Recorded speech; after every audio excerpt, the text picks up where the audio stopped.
Yakuza 0 is a very serious game.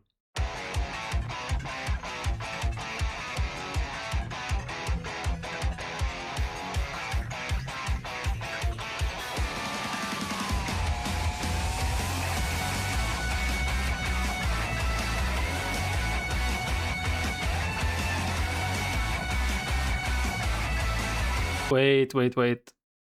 Yakuza 0 is at times a very serious game. Actually, maybe not.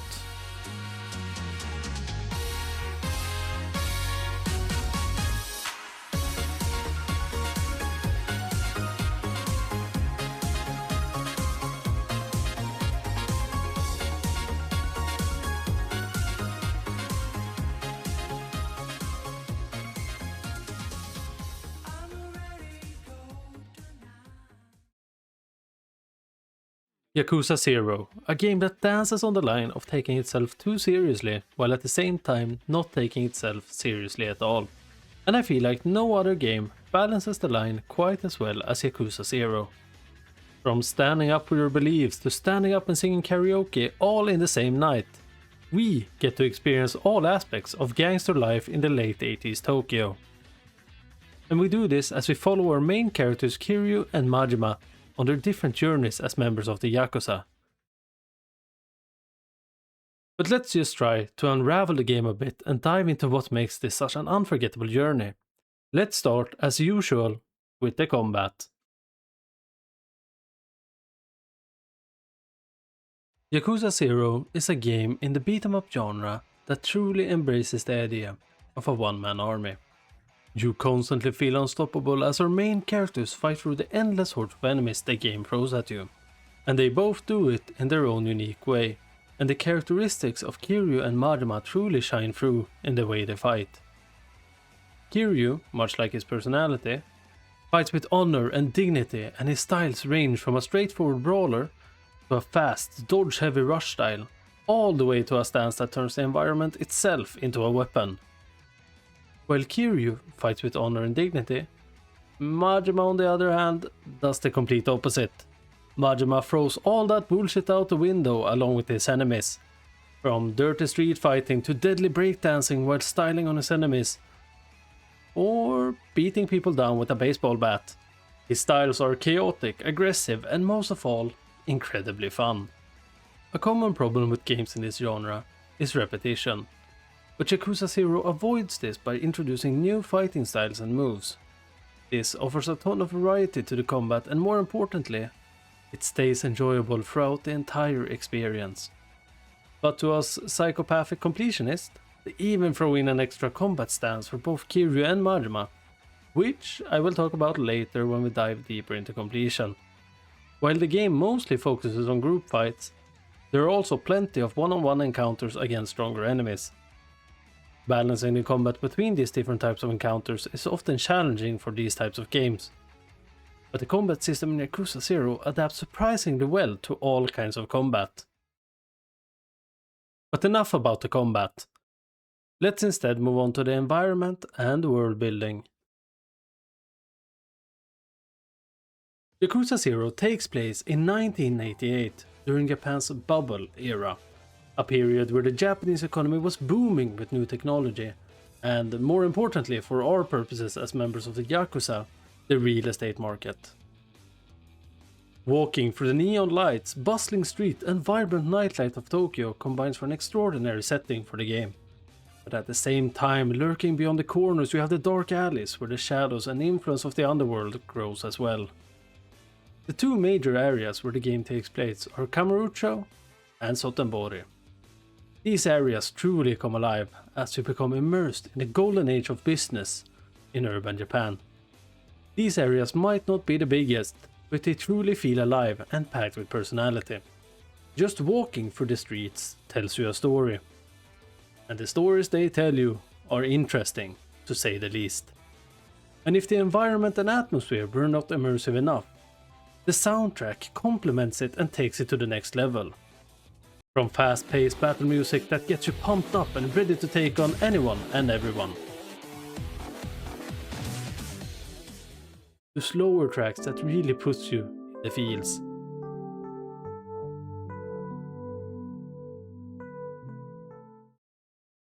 while everything looks and feels amazing. Let's take a look if the stories stack up. Yakuza 0 follows two protagonists, Kiryu and Majima, whose lives become entangled in a conflict over a valuable piece of property known as the Empty Lot. What starts off as a simple power struggle quickly escalates into a larger issue between multiple Yakuza families, pulling them into a far larger situation than they understand. Kiryu starts as a young man newly inducted into the Dojima family, full of hope, ambition and loyalty, but after a routine job goes wrong, he's forced to navigate the Yakuza world alone, questioning everything he thought he knew about the Yakuza lifestyle. And on the other hand, we have Majima, a man that has already been broken by that lifestyle, cast out of his family after a single mistake. But they are not done with him yet. He is presented with a job, and a choice that feels too good to be true. The contrast between these two characters are what drives the story forward. Kiryu represents what the Yakuza is idolized to be, built on honor and conviction, while Majima represents the reality of what the Yakuza is, where survival often requires compromise and performance. By switching between the two characters, the player gets to experience the world from two separate lenses. And as the plot becomes less about the land dispute and more about what living in the Yakuza underworld does to people, this is what keeps the long narrative more engaging. While the main story is a serious crime drama focused on honor, loyalty and betrayal, the world surrounding it is surprisingly absurd. The side stories abandon the tension entirely and lean into that absurdity. You might help a film crew shoot a commercial, or pretend to be someone's boyfriend, or teach a nervous dominatrix on how to properly humiliate her clients. Yeah. Rather than undermining the story, this actually shows an entirely different side of the city than what we're used to.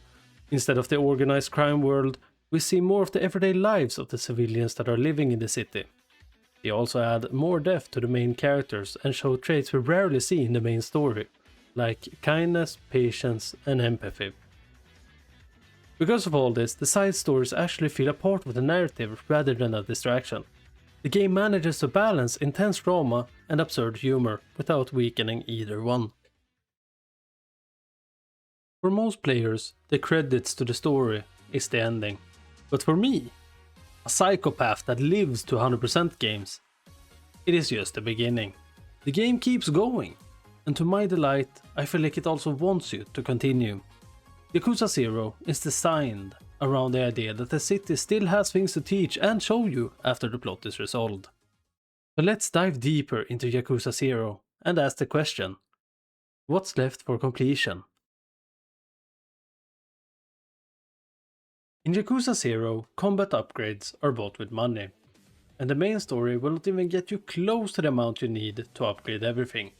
So the game instead leads the player towards the business side content. This is a way for Kiryu and Majima to build up their lives and gain more power. Kiryu's real estate royale has him slowly buying up Kamurocho, investing profits and defeating rival tycoons. But rather than feeling like a detached side activity, it instead mirrors his story, rebuilding his standing in the city after losing everything. Majima's cabaret club Tsar works differently. Instead of territory, it revolves around people and relationships. You manage hostess, learn customers' preferences, and run each night in real time. Where Kiryu gains influence, Majima instead gains connections, which fits his character perfectly. He survives by reading the room and adapting rather than overpowering them. Completing these modes also unlocks each character's ultimate fighting style, tying in a narrative, mechanics, and completion together, which makes it a lot easier to engage more deeply with this side content because it ties in with the characters' identities. The downside is repetition. By the time you approach full completion, you will have stopped discovering new mechanics and the monotony starts to set in. Nights at the cabaret club start to blur together and the real estate collection becomes routine. It starts to feel like labor. But in a game where people are trapped in a lifestyle they cannot easily leave, I feel like it thematically fits. Then we have the completion list. and I think it's less of a checklist and more of a brochure of what the game has to offer. It's not meant to be cleared by everyone. That's only for me and the rest of the psychos that love completion. For most people, it encourages you to try activities you would normally ignore. I learned Mahjong, not because I wanted to, but because the game insisted that the experience wasn't complete until I tried it. However, the game has several missable achievements tied to specific chapters, so if you're aiming for all the achievements, you should realistically plan for 2 playthroughs, one blind and one informed. This is actually one of the few times where Yakuza 0 shows its age. The game itself feels modern, but the completion designs follow an older philosophy that punishes players for not using a guide. And in this modern landscape of games, this doesn't quite hold up. Yakuza 0 rewards curiosity, but punishes obsession by turning enjoyable tasks into chores. Playing past the credits is definitely worth it. Running the businesses, finding the side stores and exploring the city adds more meaning to the experience. However, pursuing full completion changes the game from an enjoyable experience into more of a test of endurance and system mastery, rather than a continuation of the story. Because of this, I strongly recommend going past the ending, but I cannot recommend going for that 100% completion. Unless you have the same type of illness or repressed childhood trauma I have, which doesn't let you stop playing until every stone is turned. Yakuza 0 is at its best when you are living in the city, not when you are trying to conquer every activity it contains. But now, if you'll excuse me, I can hear the crowd in the club calling my name. Oops. A bit of a misstep. Damn it. I'm going for a drink instead.